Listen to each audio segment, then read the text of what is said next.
महात्मा उपासक डॉक्टर सोहनराज तातेड़ पुनरुत्थान और आत्मविज्ञान के बाद अब ला रहे हैं सनातन सत्य, जैसी दृष्टि वैसी सृष्टि, कुदरत, कुदरती रचना एवं कुदरत के कानून से शाश्वत सुख की प्राप्ति।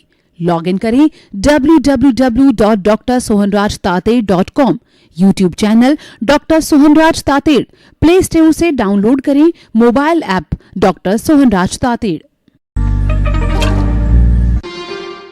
ओम शांति प्रभो, जय शांति प्रभो, पार्श्वनाथ वीर प्रभो।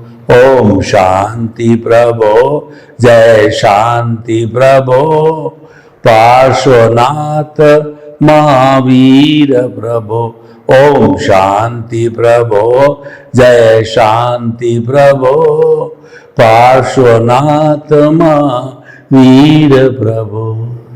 हे मेरे भीतर विराजमान शुद्ध आत्मा भगवान, आप अजर हो, अमर हो, अविनाशी हो, अनंत ज्ञान, अनंत दर्शन, अनंत शक्ति, अनंत सुख का धाम हो। आप मुझे ऐसी शक्ति, जागृति, आशीर्वाद दो कि मेरे मन में किसी के प्रति बुरे भाव नहीं आवे, मैं किसी को दोषी नहीं देखूं, मेरे द्वारा किसी को दुख न हो, दुख न हो, दुख न हो। मेरा राग द्वेष हर क्षण घटता रहे, मेरा संभाव हर क्षण बढ़ता रहे। मुझे हर जन्म में मोक्ष के कर्म मिले, मुझे हर जन्म में ज्ञानी पुरुष सद्गुरु मिले। ऐसी कृपा करो, जागृति दो, शक्ति दो और आप मुझे आगे बढ़ाओ। भाई और बहनों, मातृशक्ति को नमन। आज का हमारा सुंदरतम विषय चेतना के 3 स्तर। चेतना को कॉन्शियसनेस कहते हैं, दार्शनिक भाषा में इसको आत्मा कहते हैं, जीव कहते हैं। हमारे धार्मिक ग्रंथों में इसके कुल 23 नाम, 23 पर्यायवाची शब्द है, लेकिन सबका आशय ये है कि जिसमें सुख दुख की अनुभूति होती हो, जिसमें फीलिंग होती हो और जो प्रजनन करता हो, जिसमें ग्रोथ होती हो, ऐसे 9 कैरेक्टरिस्टिक वाला जो है चेतन प्राणी चेतना कहलाता है। और इसको विज्ञान ने भी कॉन्शियसनेस के रूप में स्वीकार किया है। उनके टर्मिनोलॉजी अलग अलग हो सकती है, लेकिन भावार्थ वही है। असंख्य चेतनामय परमाणुओं के पिंड को हम चेतना कहते हैं। और चेतना वाला व्यक्ति जीवित प्राणी होता है, चाहे वह छोटा से छोटा वायरस हो, बड़ा से बड़ा डायनासोर हो, यानी एकेंद्रिय, द्वेंद्रिय, त्रिएंद्रिय, चतुरेंद्रिय, पंचेंद्रिय, ये 5 इंद्रिय तक वाले जीव सब चेतना वाले कहते हैं। नरक गति, तिर्यंस गति, मनुष्य गति, देव गति। और अगर हम मुक्ति की बात करें तो मोक्ष, 4 गति और मोक्ष है। इसमें रहने वाले सारे जीव है वो चेतन कहलाते हैं। और 84 लाख जीवा योनि बर्थ प्लेसेज है।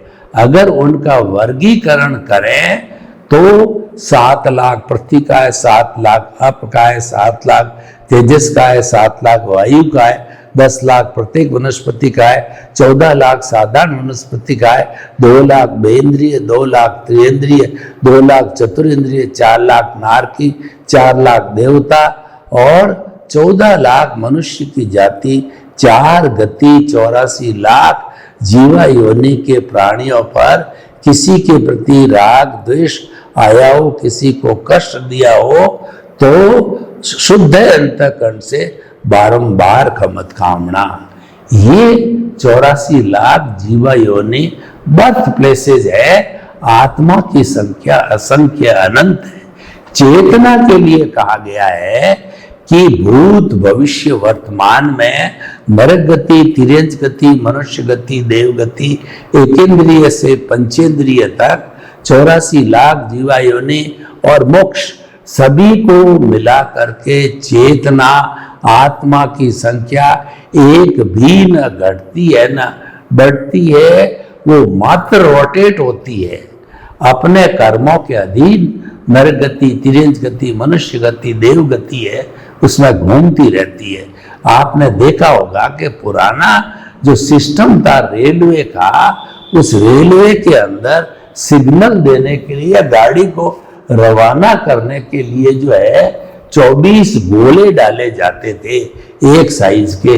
वो गोले वो घूमते रहते थे, तो जो ही जो है गाड़ी आती, घोड़ा बाहर निकलता, उसको पैक किया जाता और ड्राइवर को दिया जाता, तब गाड़ी रवाना होती। आजकल वो सिस्टम इलेक्ट्रॉनिक हो गया है, पहले यही सिस्टम हुआ करता था, वो गोले रोटेट होते थे। तो ये असंख्य अनंत आत्माएं इन गतियों में रोटेट होती है, मुक्त हो जाती तो मोक्ष में चली जाती है। मोक्ष में जाने के बाद पुनः इस 84 के चक्कर में वो नहीं आती है, वह ईश्वर परमात्मा बन करके शाश्वत सुख को प्राप्त हो जाती है। तो भाइयों बहनों, उस चेतना तो वो एक ही है, लेकिन उसके 3 स्तर है। उन 3 वो क्लासिफिकेशन है, उन हम स्तरों की बात करते हैं कि पहले से दूसरा स्तर, दूसरे से तीसरा स्तर, यानी कि प्रमोशन की बात हो गई, शुद्धिकरण की बात हो गई है, उन्नति की बात हो गई है। उस चेतना के हम 3 स्तर की बात करते हैं। पहली चेतना है बहिर आत्मा या स्वार्थ की चेतना। तो बहिर आत्मा क्या होती है? वह केवल जो है अपने स्वार्थ से अभिभूत होकर के, और वह मैं और मेरा का जीवन जीती है। मेरा घर, मेरा धन, मेरा परिवार, मेरे बाल बच्चे, मेरा मौज मजा मस्ती, मेरा 5 इंद्रियों का सुख मैंने पिया, मेरे बैल ने पिया, कुआ डहे तो डहे। ये कहावत पुराने जमाने से चली आ रही है।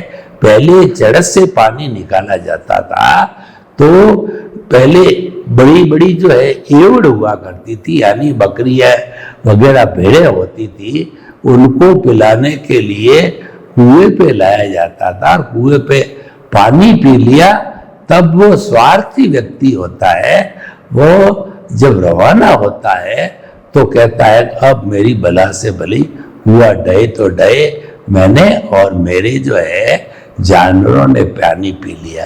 ये चेतना जो है, ये स्वार्थ की चेतना अच्छी नहीं है, ये सीमित दायरे में रहती है। और संसार के नॉर्मल लोग अपनी घर गृहस्थी और इसी में ही पूरा जीवन बिता देते हैं, पर वो आया राम गया राम होते हैं। वो उन्होंने जन्म लिया, खाया पिया, मौज मजा मस्ती किया, और फिर आयुष्य पूरा होने पर चले जाते हैं। वो कोई नया कार्य करके नहीं जाते हैं, या अपनी आत्मा की शुद्धि का उपक्रम करके नहीं जाते हैं, सम्यक ज्ञान सम्यक दर्शन को प्राप्त करके नहीं जाते हैं, शाश्वत सुख की नींव लगाकर नहीं जाते हैं। वो दृष्टि विज्ञान के अंदर, दृष्टि के अंदर सम्यक ज्ञान सम्यक दर्शन को फिट करके नहीं जाते, क्योंकि ये सम्यक ज्ञान सम्यक दर्शन है, वो हमारे आत्मा के साथ में जाता है, उसका डेवलपमेंट होता रहता है।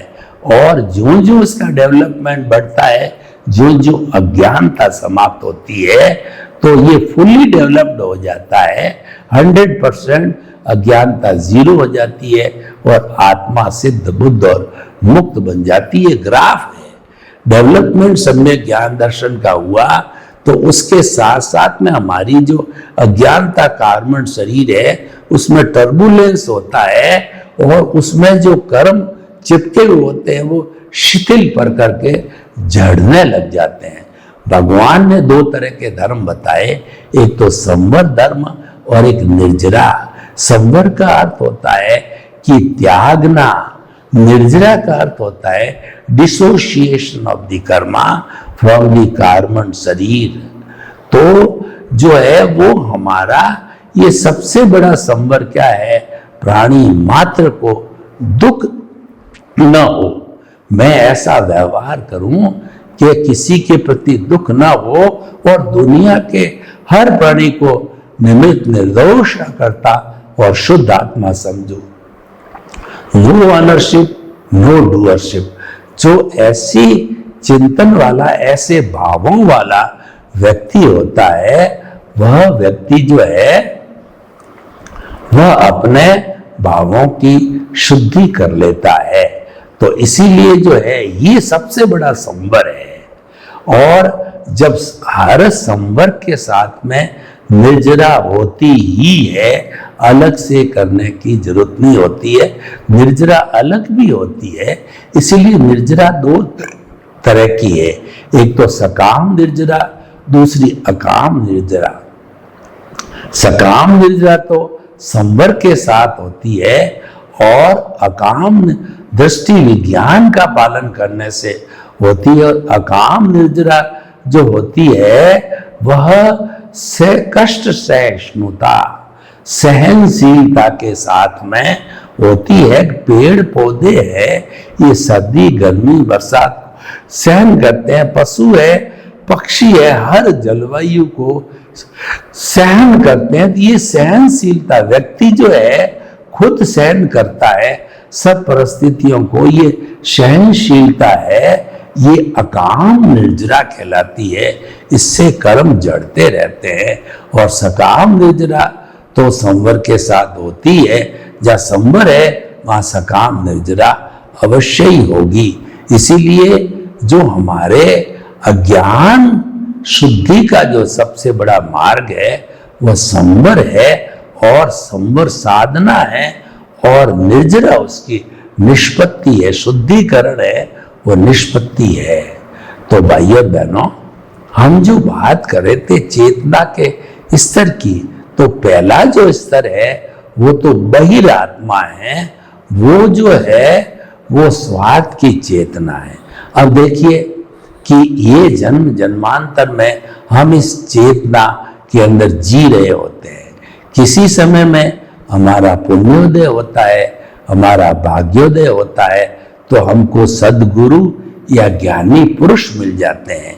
ज्ञानी पुरुष का भाग्योदय, हमारा भाग्योदय, उनका जो निमित्त भाव, हमारा निमित्त भाव, ये सब मिलकर के हमको जो है वो ज्ञान देते हैं। यानी हमारी रॉन्ग बिलीफ को समाप्त करके हमको राइट बिलीफ देते हैं, हमको सम्यक दर्शन देते हैं। तो वह जो है प्राप्ति के बाद में जो है हमारी सीट जो है वो बहिरात्मा से अंतरात्मा पद पर आ जाती है। ये हमारा नया जन्म होता है। ये हमारा जन्म ऊर्ध्वमुखी बनने का जन्म होता है। इसका अर्थ ये हुआ है कि जो व्यक्ति अंतरात्मा बन गया वो निश्चित तौर पे कभी न कभी जो है वो परमात्मा बनेगा। जो चेतना का तीसरा स्तर होता है वो परमात्मा का स्तर होता है। और परमात्मा बनने के बाद कुछ भी प्राप्त करना शेष नहीं रहता है। तो हम दूसरे अंतरात्मा पद की बात कर रहे थे। तो अंतरात्मा पद के ऊपर क्या होता है कि हमारा दृष्टि विज्ञान खुला होता है। हम जो है जो ही दृष्टि विज्ञान से जुड़े त्यों ही हमारा भेद विज्ञान जुदापन की जागृति ज्ञाता दृष्टा बन जाते हैं। ये इनका अविनाभावी संबंध है। दृष्टि विज्ञान होते ही दृष्टि बदलते ही सृष्टि बदल जाती है। यानी कि हमारी जब रॉन्ग बिलीफ समाप्त होती है तो ये राइट बिलीफ का परिणाम है कि हमारा चिंतन है वो सही हो जाता है। और चिंतन से भावों से ही मुक्ति मिलती है। क्रिया से मोक्ष नहीं है, भावों से मोक्ष होता है, और ये भाव है दृष्टि विज्ञान का विषय होता है। तो अब आप देखिए कि हम अंतरात्मा पद पर आ गए, तो अंतरात्मा पद पर आने पे परिवर्तन क्या आया कि ज्ञानी पुरुष और सद्गुरु जो है उन्होंने हमारे भीतर जो कषाय की थैली है, क्रोध अहंकार माया लोभ की जो थैली है, उस थैली को जो है उन्होंने अपने अतिशय से निकाल के फेंक दिया। कैसे फेंका? जैसे काल बेलिया विषैले नाग की जहर की थैली को फेंकता है।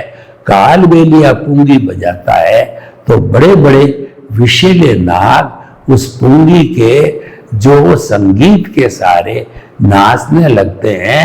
तो काल बेलिया एक सज्जन का रूप होता है, एक जो है वो काफी अच्छा प्रोफेशनल होता है। तो वह नाग को उसके जो है वो कंठ से पकड़ता है और कंठ में जो थैली है जहर की उसको दबा करके बाहर फेंक देता है, और वो नाग है वो एक साधारण नाग बन जाता है, जहरीला नहीं रहता है। फिर उसको वह कालबेलिया पिटारे में डाल करके और जो है लोगों को दिखाता है, अपने हाथ पे डसाता है, लेकिन क्योंकि उसमें विष नहीं है तो असर नहीं होता है। तो इस कारण से वह अपना रोजगार भी चलाता है। तो भाइयों और बहनों, हमारा जो है वह अंतरात्मा बनते ही हमारा कर्ता पद गायब हो जाता है। यानी कि हमारा no ownership, no doership, permanently कर्ता पद समाप्त हो जाता है। क्योंकि ज्ञान देने से पहले, हमको एनलाइटनमेंट देने से पहले जो है वो ज्ञानी पुरुष या सद्गुरु है, वह हमारा जो है द्रव्य कर्म, भाव कर्म, नौ कर्म, मन वचन काया तथा मेरे नाम की सर्व माया आप प्रकट ज्ञानी पुरुष के सुचरणों में समर्पित करता हूं। वह समर्पित हो जाता है।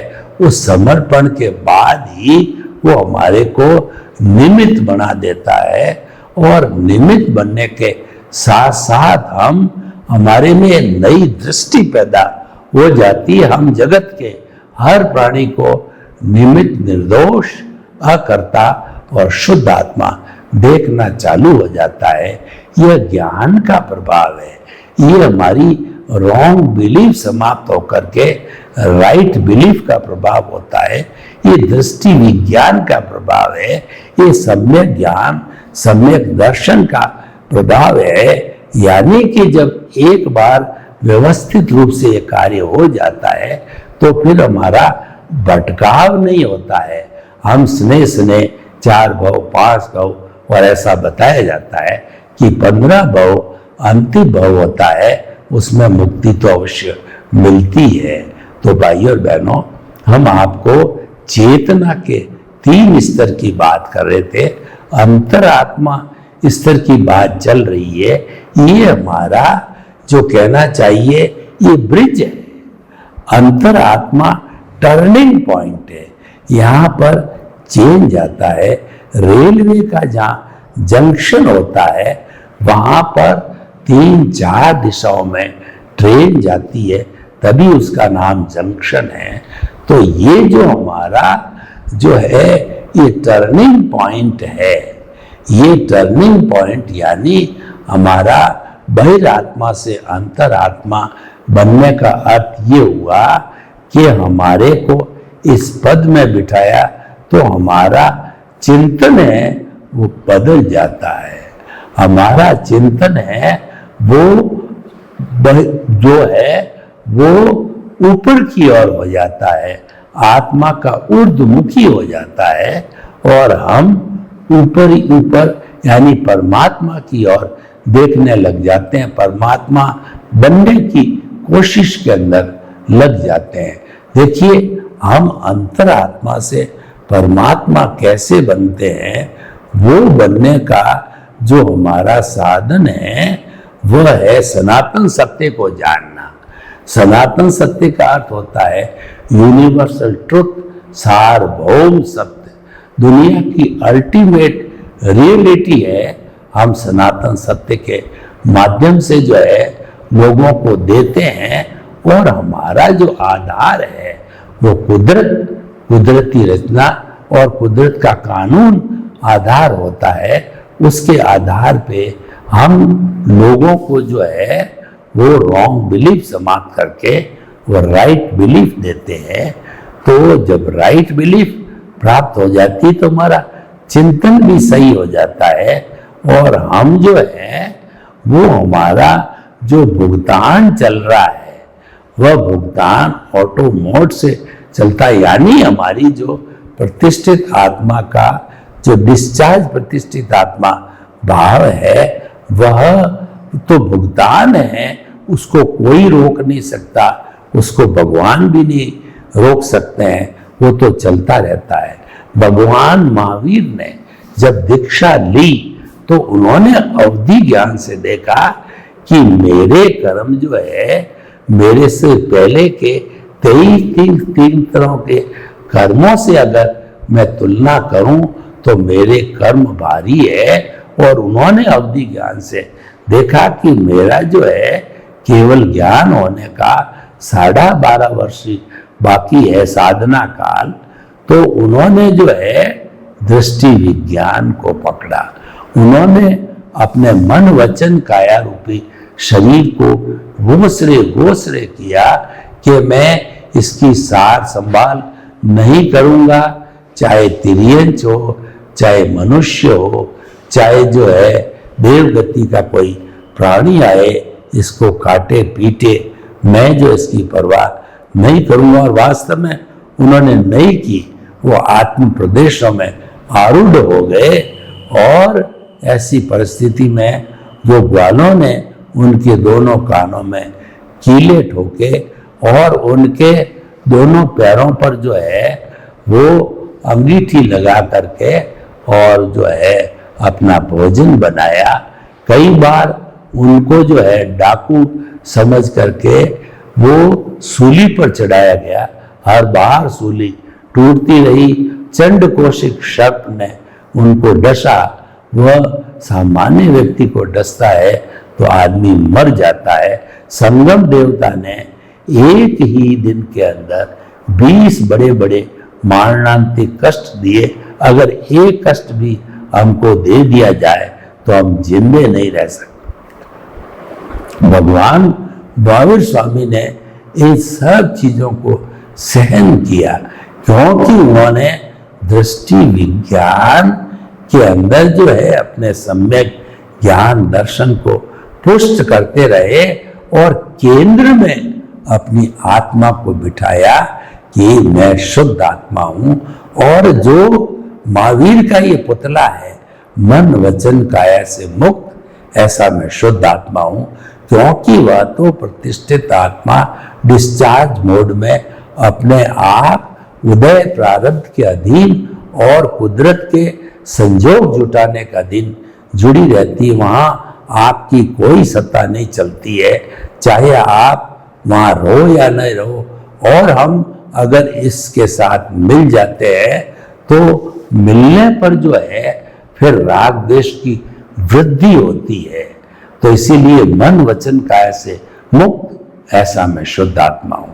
जब हमको ज्ञान मिल जाता है, जब हमारी मूल आत्मा में से जो है वो भाव सत्ता निकल करके प्रज्ञा जागृत हो जाती है, जिसको एनलाइटनमेंट कहते हैं। तो जिस व्यक्ति को ज्ञान मिला हुआ है उसकी प्रज्ञा उसको जो है रिमाइंड कराती है कि तुम तो जो है शुद्ध आत्मा स्वरूप होने वाले हो, तो तुम जो है आत्मरंजन में जाओ, मनोरंजन में क्यों जा रहे हो, 5 इंद्रियों के सुखों के अंदर क्यों भटक रहे हो। वो जल्दी से खींच करके और आत्मरंजन पे ले आती है।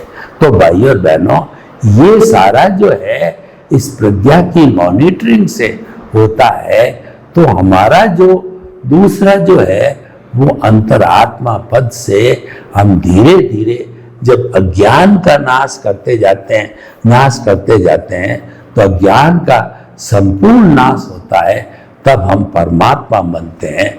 परमात्मा शुद्ध तत्व स्वरूप है, वह 24 कैरेट का सोने का बिस्किट है, उसमें कोई अशुद्धि नहीं है, उसमें एक कण भी जो है जड़ का यानी कि कार्बन शरीर का, लिंग शरीर का और अज्ञान का एक कण भी मौजूद नहीं रहता है, सब सफाई हो जाती है। मैं आपको उदाहरण देना चाहता हूं कि कई बार हमारे घाव में पस पड़ जाती है, तब जो है उस पस को डॉक्टर जो है वो अच्छी तरह से निकाल करके बेटाडीन वगैरह लगा करके 2-3 पट्टी करता तो घाव मिल जाता है। और कई बार क्या होता है, 1-2 कण जो है वो पस के भीतर रह जाते हैं, तो वह स्थान फिर दर्द होने लगता है, फिर फोफला हो जाता है और फिर पुनः जो है वो बहुत से जो है वो पस के परमाणुओं को इकट्ठा कर लेता है। तो इसीलिए हम ये कहना चाहते हैं कि वह जो है पूर्ण क्षय नहीं होता है, जब तक मुक्ति प्राप्त नहीं होती है व्यक्ति शाश्वत सुख को प्राप्त नहीं होता है। और ये स्थिति जो है 12वें ये स्थिति 11वें गुण स्थान की होती है, उपशांत मोह गुण स्थान। यानी जैसे कि कोई रेत का अंगारा है, उसके ऊपर रेत आ जाती है, तो जब हम पाँव देते हैं तो पाँव में गर्मी आती है, लेकिन जो है पाँव दिए बिना मालूम नहीं पड़ता है। तो इसीलिए जो है हमको जो है अंतरात्मा का अभ्यास करते करते हम धीरे धीरे परमात्मा पद को प्राप्त करके और हम सिद्ध बुद्ध मुक्त हो जाते हैं। सर्वे भवन्तु सुखिनः सर्वे सन्तु निरामया। लोक के सब जीवों को सुख मिले, शांति मिले, आनंद मिले, प्रेम मिले, सौहार्द मिले और सभी जो है अपनी आत्मा को शुद्ध करके, आत्मा को पहचान करके अपने गंतव्य को प्राप्त हो। आपके प्रति मंगल। महात्मा उपासक डॉक्टर सोहनराज तातेड़ पुनरुत्थान और आत्मविज्ञान के बाद अब ला रहे हैं सनातन सत्य, जैसी दृष्टि वैसी सृष्टि, कुदरत, कुदरती रचना एवं कुदरत के कानून से शाश्वत सुख की प्राप्ति। लॉग इन करें www.drsohanrajtated.com। YouTube channel doctor Sohanraj Tated, play store से डाउनलोड करें mobile app doctor Sohanraj Tated.